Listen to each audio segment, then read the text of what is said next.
Time for another go-around of Prem and Proper here on the SDH Networks, done remotely this time here in Birmingham, Alabama. We'll take a peek at what happened last week in the Prem and get you ready for a very, very busy week. We got midweek matches and matches coming up on the weekend. Here's your rundown of the matches themselves. Newcastle and West Ham. West Ham struggling right now, and Newcastle getting 1 point out of the deal, a 1-1 draw there for Eddie Howe as Newcastle tries to stave off relegation. Team that is really in the fight right now for that is Everton after losing 2-0 to Southampton. Big win for Ralf Rangnick and all of his guys as they are firmly ensconced mid-table. Liverpool down 1-0 to Norwich sent shockwaves throughout the Premier League when that result went on the board, but Liverpool came back second half big, came back to win it 3-1. Mo Salah gets his 150th goal for Liverpool. Sky Sports caught up with him after the match. It's great. The result was we struggled in the beginning when we considered a goal, but I think we played good football first half. Second half we start the game we start second half we consider goals, so the game become tougher. But we managed to come back, and yeah, it's a great result. Of course, I'm happy to score 150. A place in the record books, the second fastest in the club's all-time history. That sounds...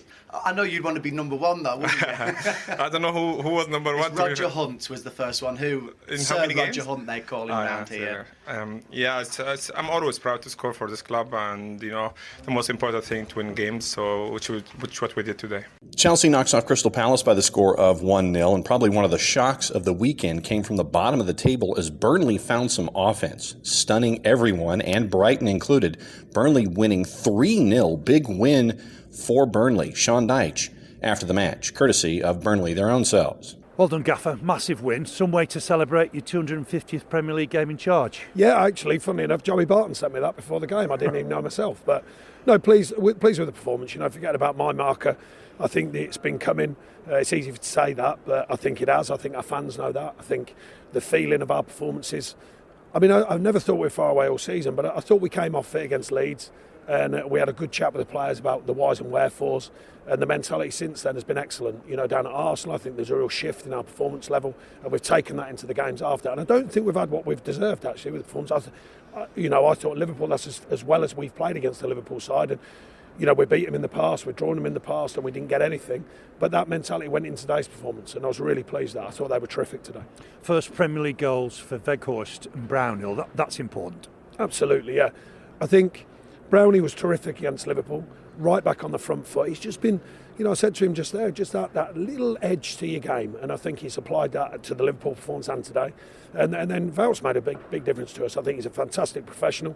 On first sort of meetings and knowing him a little bit now, he's one of the best I've seen with his professionalism, and how he's adapting to the challenge of being a Burnley player. And I think he's a credit to himself so far. I mean, he's still early, I don't want to over-egg it, but so far he's hit the ground running with his mentality, not just his performances. And then Azza as well. I mean, what a pro. 401 Premier League games, still putting a shift in for the side. His shape's good, his energy's good, and what a finish. Another stunner at the bottom of the table, Watford knocking off Aston Villa by the score of 1-0. Big 3 points for Watford as they're trying to get out of the relegation zone. Steven Gerrard obviously not happy. Sky caught up with him after the match. Stephen, how do you sum up the result and the performance from your team today? Well, the result's not good enough. We've been booed off today, and I think we deserve that. We've played 3 teams in the last 3 games, all behind us in the league, and we've managed to take 1 point. So I'm very much aware of that. Them results are not enough. The players are very much aware of that. And I need to take whatever's going to come our way. In terms of the performance and how the game panned out, we thought it was going to look like it did.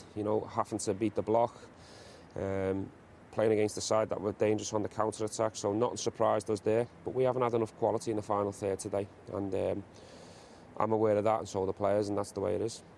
There was a question mark about a penalty kick at the beginning of the game. I know players were frustrated it wasn't given, clearly fans were as well. What was your take on the incident? For me, it looked like a penalty, and I think if it's outside the area, you certainly get a foul for that. Martin said to me, the fourth official, that it's not enough for a penalty. But I said to him, would it be a foul outside the box? And he agreed. So I'm a bit confused on that, but if I just look to that incident, I'm clutching at straws because we've had 90 minutes to score a goal today. We've managed 19 shots, but only 1 on target, so we haven't worked Ben Foster nowhere near enough. And that falls on my shoulders because that's on me and my staff to be more inventive and more creative in the final third. We never brought that today. It's a much easier question to ask, perhaps, than to answer, but How do you sort of put your finger on that and improve it for the next game? Well, you know, it's got to come within. We've got talented players in there. We've got internationals, Brazilians, Argentinians. We've got England internationals. That's got to come from within. Players have got to want to get in the right areas. People have got to want to create and score. But, you know, the result falls on me. And I'll take that. I'll take the heat to protect the players. But moving forward, you need to be better than the final third. Arsenal knocks on Brentford by the score of 2-1. One of the matches of the weekend, Spurs in a back and forth had a lead on City. City came back to tie it at 2 on a Riyad Mahrez penalty. Harry Kane scores at 90+5. Spurs get the win 3-2. Then 2 matches on your Sunday, Manchester United up 2-0. Tied by Leeds at 2, then score 2 more to win it 4-2 at Elland Road. Big rivalry. Ralf Rangnick was asked about it after the match, courtesy of Manchester United. Ralf, your first experience of this fixture, what did you make of it? Well, it was the first time for me as a manager, that's right, but I was here back in 1993 with VfB Stuttgart.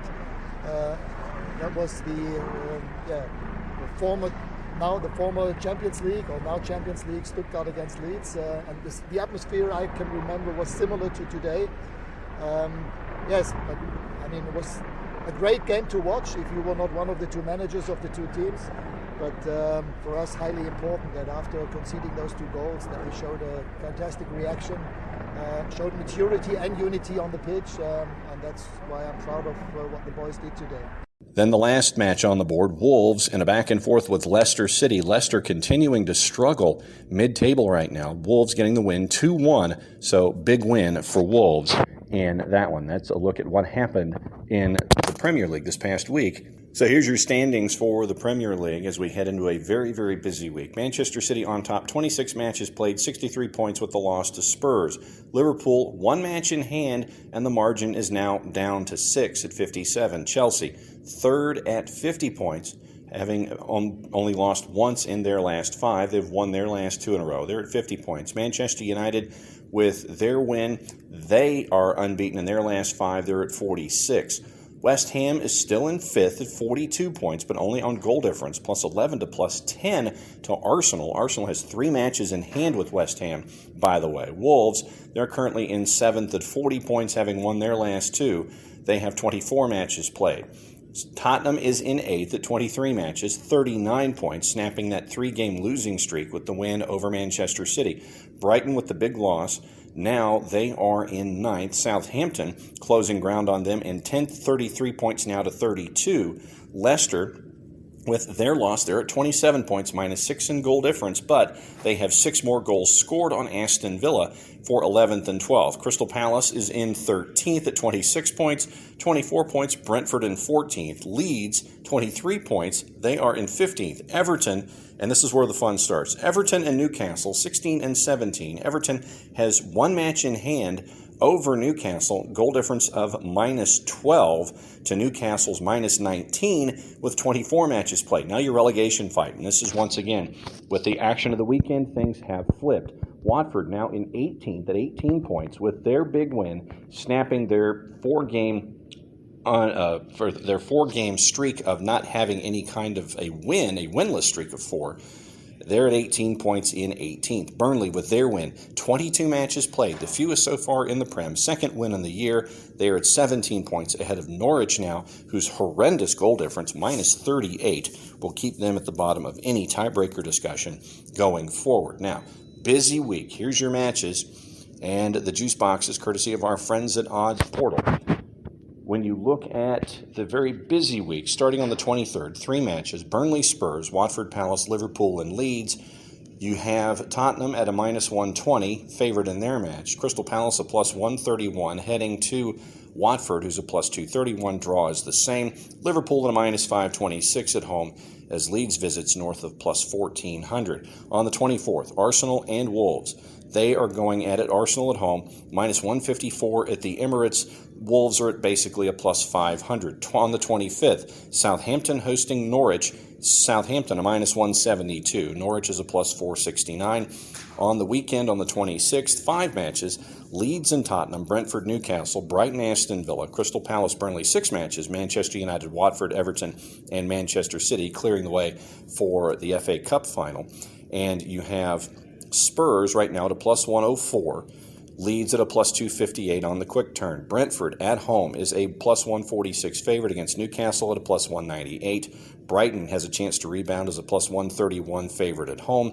Crystal Palace a minus 110 at home at Selhurst Park as Burnley visits at a plus 313. Manchester United a minus 294 with Watford coming to town at a plus 800. Manchester City a minus 333 on the road as Everton is a plus 923 at home. Once again, remember, on the 27th, Chelsea and Leicester has been postponed because of other matches going on. West Ham and Wolves is at 2 o'clock. West Ham is a plus 106, and your draw is a plus 243.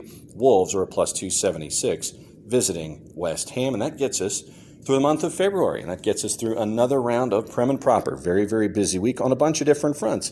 Play it safe, everybody. Enjoy the games.